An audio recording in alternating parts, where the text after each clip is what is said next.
I'm a genius at imitation. I watched someone play piano once. I can play it perfectly. I see a signature once. I can copy it flawlessly. Even experts can't tell the difference. But my talent didn't change my fate. I lived at the bottom of society. I could only work for rich people to make money. Till one day, a wealthy man saw me in a fancy school uniform. He asked if I knew his son, Dickie. I didn't know Dickie. I hadn't even finished elementary school. The uniform wasn't mine, but I couldn't miss this opportunity. How is Dickie? A few days later, the rich man found me. He asked me to go to Italy and bring his son home. He promised a big reward. I froze. I wanted to refuse, but he turned and left. I had no choice but to agree. At home, I started studying him. I learned he was obsessed with jazz, so I practiced obsessively. With my talent, I mastered it quickly. I set off for Italy. I found Dickie fast, but I didn't act rashly. I made a perfect plan. I pretended to be a classmate and said hi. When he asked why I was there, I lied and said I was on vacation. Fiancé was friendly. She invited me to lunch. At the table, I mimicked his father's tone. Oh, I like to sing.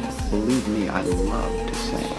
Instead, I make folks. Stop! You're making all the hairs on my neck stand. Dickie was shocked. He thought I was unusual. But when I told him I was sent by his father to get him, his face turned cold. He refused to go. He told me to leave immediately. I pretended to agree. I packed and said goodbye. But as I turned, a few jazz records fell out. Hey.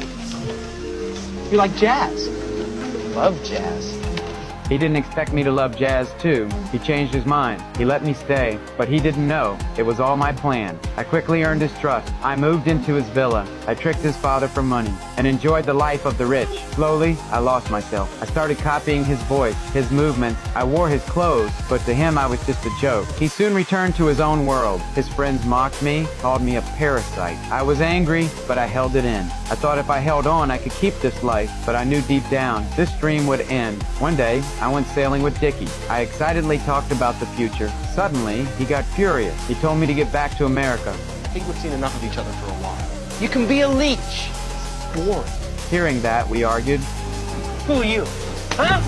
Some third-class moocher. Who are you? At that moment, I realized I would never be his equal. At that moment, I lost control completely.